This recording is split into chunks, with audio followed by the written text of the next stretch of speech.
and your So law we're enforcement funding the agency. police and you're putting us on notice that the state has rules that are unconstitutional. Yes, ma'am. Thank you. All right, Jessica Saxon. And then Tanawa Downing. And are you representing yourself or an organization? Myself. Okay. My name is Jessica Saxon. I'm a civil rights advocate and litigator from Washington, D.C.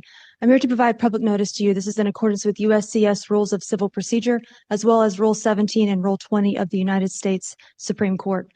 The Constitution of the United States is the overarching requirements that every state must follow. I don't think anyone here would disagree with that. States are not able to enact their own alternative legislation in substitution for the guarantees of the Constitution. That would mean that your state laws are more powerful than the Constitution, and that is unlawful. Clause 1 of Amendment 5 to the United States Constitution says that no person should be held to answer for a capital or otherwise infamous crime unless on presentment or indictment by a grand jury. However, the state of Idaho, unfortunately, has enacted its own alternative legislation that permits prosecuting attorneys and police officers to charge by way of information as opposed to indictment. That is unconstitutional.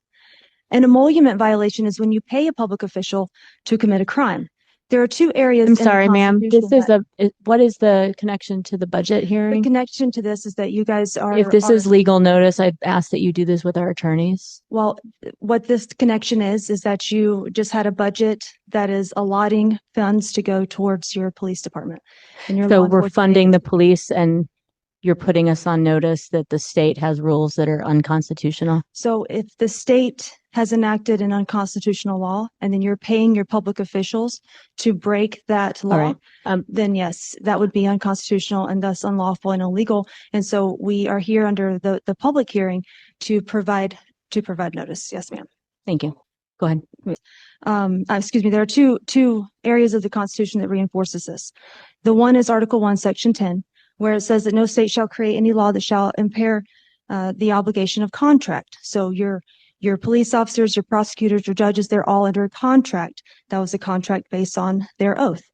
The second one is the 14th Amendment, that you'll find the reinforcement of this. It says that no state shall create or enforce any law that shall abridge the privileges or immunities of the United States citizens.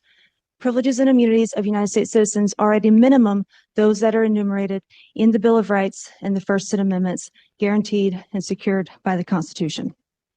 So Mr. Tanawa Downing, he is preparing to litigate this issue at the United States Supreme Court on behalf of more than 700,000 people currently imprisoned here in America unconstitutionally. So yes, I'm here to provide notice to you today that if you continue to pay public officials to break the law, that criminal sanctions can come from that. Nobody wants that. That's not where we want to go. Nonetheless, public officials must be made aware that if you continue to pay people to disobey the law, that is an emolument violation, it is unconstitutional, and it is illegal. I do have a notice that I would like to put on the record here. Thank you so much. Have a great day. Thanks. Mr. Downing. Thank you so much. So I have roughly 4,000, a little over 4,000 criminal affidavits on behalf of actual victims of this particular situation. People have been charged improperly in violation of the Constitution from right here in the state of Idaho. Many of them are from within the city of Boise itself. Now, this is per se crime, meaning that we don't have to show that they intended to breach their obligations simply by virtue of the breach. All elements of crime have been met because these public officials, they swore by oath or affirmation that they would fulfill a future outcome, which they have not as of this moment because they're relying upon an inferior state statute. So you guys prepare the budget for the law enforcement, for the police department. That's part of the budget that you guys are asking for right here. If those police officers are going out and relying upon an inferior state statute that directs them or permits them to abridge their obligations that are codified in the Constitution of the United States of America, they're committing a crime, right? It's called deprivation of rights under color of law. It's very, very simple.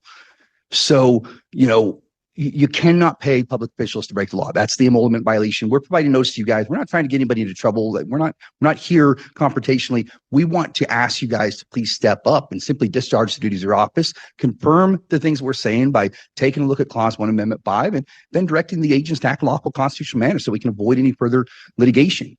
The state of Idaho does not have the authority to create an inferior state statute and then go and enforce that in violation of the Constitution of the United States. So I know that you guys are going to go ask your attorney here in a moment, right? As soon as we're done, you guys are going to go ask your attorney. You're going to say, hey, is this true? That attorney is going to say, well, no, not really, because of a case from 1884 from the United States Supreme Court. It's called Hurtado versus California.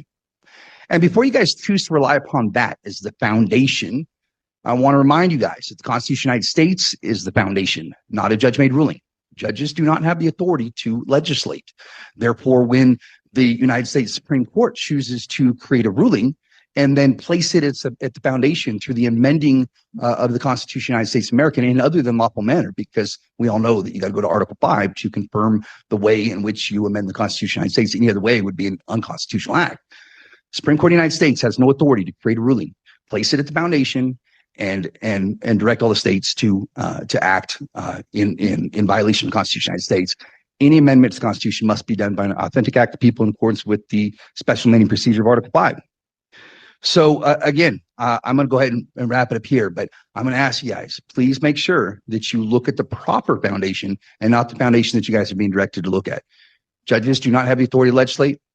Right? We did not delegate that authority to the judicial branch. All legislative authority is vested in a Congress of the United States consisting of a Senate and House of Representatives. That is Clause 1, Article 1 of the Constitution of the United States. So again, I ask you guys, please step up, discharge the duties of your office, fulfill the obligations and promises that you made to the people of the state of Idaho, and let's enforce, recognize, and obey the Constitution of the United States of America. Thank you guys so much. God bless. We shall